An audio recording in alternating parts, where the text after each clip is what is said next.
next little culinary adventure is to try out the Petite Pizzeria countertop pizza oven.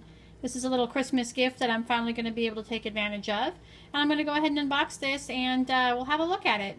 So we have this all unpacked, and it's a nice cute little compact unit. I can totally see why they call this the Petite Pizzeria. Inside here we have the heating element, and there's another heating element underneath this surface. And this right here is a 12-inch pizza stone, and it's actually an honest pizza stone, which is really kind of nice. So 12 inches across, so you can use anything 12 inches or less. And then you can see the second element right underneath here. So it's going to heat from the top and the bottom at the same time. Now, this particular unit will get up to about 710 degrees at its hottest, and that's going to give you a good crispy crust if you're liking that sort of thing. It also comes with a deep dish pizza pan, which is kind of cool. So you can also put your pizza in here, but this is only going to be 10 inches in diameter. So it's going to take a smaller pizza. Or you can put your calzones or a toasted sandwich or something. You can also use this to make frittatas and omelets, which is kind of cool. And when you're using this, it just fits right inside there. You do not use your pizza stone when you're using the deep dish pan. Why don't you just put it right down and cook? Now when you are cooking, you can use this when you're like opening it just to put food in. But you want to use the knob according to the manual after you've put food in and you're cooking. Because when you open the lid, there's going to be a lot of steam and heat coming out of here. So they recommend using the knob and even using a glove with the knob and then standing back to the side away from the machine when you open it up. So that's kind of cool. And this particular pan is not dishwasher safe, so something to be aware of. It's hand wash only. And if you've ever used a pizza stone, you never put a pizza stone in water. So you're always going to either scrape this or use a stiff bristled brush to clean this. And this is probably the only time you're ever going to see it in this pristine white color. Because as a pizza stone matures and cures, it gets stains and marks all over it, and that's how you know that it's getting seasoned really well. So we're going to go ahead and get ourselves ready with our first fresh pizza. Okay, so I'm ready with my ingredients, and I have some classic pizza dough here that I had purchased at the store. I didn't make the pizza dough myself, it's pre-ready. And then I just have some corn flour here, and I put a little bit of that in the pan. And it did state in the directions that if you are using a sticky dough such as this, then you may want to start it in a pan and then par cook it a little bit and then slide it onto the pizza stone after that. So I think that's what we're going to do. So I'm going to go ahead and turn my dough out onto the pan here. And then I'm just going to stretch it all the way to the edges. Pushing it, moving it out. Okay, so I have it stretched out pretty much as I'm going to do it. And I'm going to use this jarred pizza sauce. This is the fire roasted pizza sauce. And in the future, I'm going to try to start making my own. But for the moment, I'm using this. So I'm going to go ahead and get it open. Pour a little bit into this bowl here. And I don't like a whole lot of pizza sauce on my food there. So what I'm going to do is I'm going to go ahead and just brush it along here. That way I can kind of get a little bit of a lighter pizza sauce on here.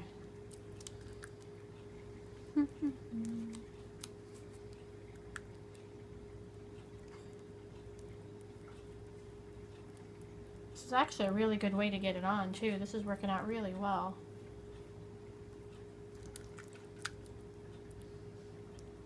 So I have aroma tomato, some cremini mushrooms, some spinach leaves that I have washed, and then this here is an artichoke heart from an artichoke that I had steamed the other day, and then I've just drizzled it with a little bit of olive oil and sea salt, so we're going to slice that up as well.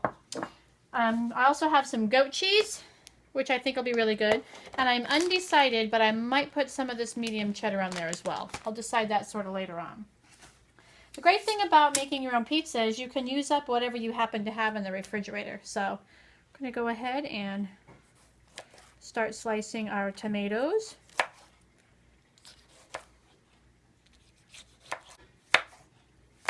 There we go. So what I should have done the last time was to put it on the flat side.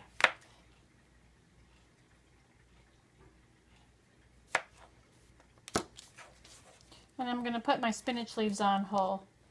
And this is a vegetarian pizza, so you'll notice no meat.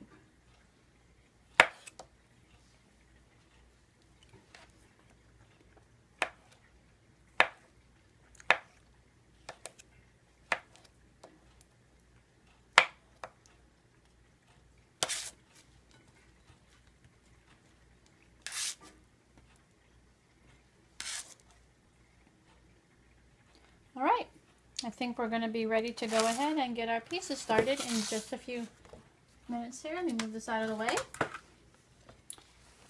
I think I am going to use a little bit of the filament.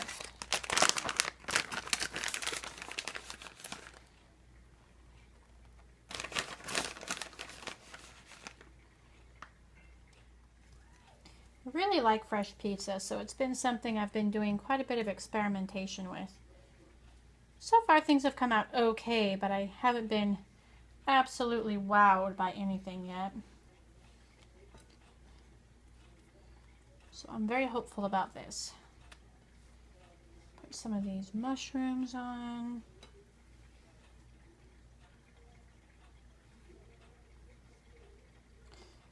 And last but not least, some of these artichoke hearts. We're just going to go ahead and get a little bit of goat cheese right there on the top. And I think we will be set to go.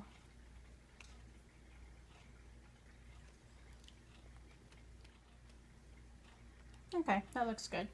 So I'm going to go ahead and check on the oven and we'll see if we're ready to go. So we've gone ahead and preheated and we're going to go ahead and put our pizza in. Looks delicious, no? So I'm going to go ahead and lift that up. Place my pizza pan directly in here. Make sure we got it. There we go. Close the lid. I'm going to turn this up to 2.5. And then I'm going to go ahead and bake this. Now it's a little bit different depending on what kind of crust you use, how thick it is, and all of that. They say starting out you should start it out at 2.5, which is what we've done, for about 4 to 5 minutes. And partway through we're going to open this up and slide the pizza out onto the pizza pan or the pizza stone. So we'll go ahead and give it a few minutes and then check on it. We made it about 5 minutes and it still kind of wasn't where I wanted it to be, so I waited maybe another minute or so, and then I've gone ahead and slid it right onto the parchment paper that I've put on top of the pizza stone. So it's looking good. Now we're going to let it go a few minutes on that. Okay, I think we're ready. Oh yeah, that looks really good. So I'm just going to move it to the edge here. Nice thing, and the reason I chose to use parchment paper last minute, so I could get it off really easily. So I'm going to go ahead and move the pizza stone into the kitchen, and then we'll go ahead and have a look at this pizza. Okay, so the pizza oven was hot, so we decided to move the pizza into the kitchen. So this is how it came out. I think it looks really delicious. We're going to go ahead and have a look at the bottom. Oh, the bottom came out really crispy. I'm going to use my pizza cutter here. And let's go ahead and give it a couple of passes. You can hear the crunch on that. That's how I like a pizza. Okay. Let's see here. Didn't quite cut it all the way through here. So that looks really well done. Delicious. It's steaming hot. I'm going to let it cool down a little bit and then we'll go ahead and give it a try. But so far, this looks really good. So the crust came out really crispy, just how I liked it. It's actually cooked all the way through. The topping sort of burned only in one spot where it raised up to the element and kind of burned itself a little bit, but I was able to correct that pretty easily. And the pizza is absolutely delicious. It tastes just like a crispy pizzeria pizza that I would expect, that I haven't been able to accomplish exactly in all my other attempts in other various ways. Now mind you, the George Foreman grill did a really good job with the pizza. The halogen oven was kind of okay with the pizza, but I think so far this is my favorite. So this may be the machine that does it for me for pizza. So here we go. I'm going to go ahead and have my dinner. And good luck making pizza.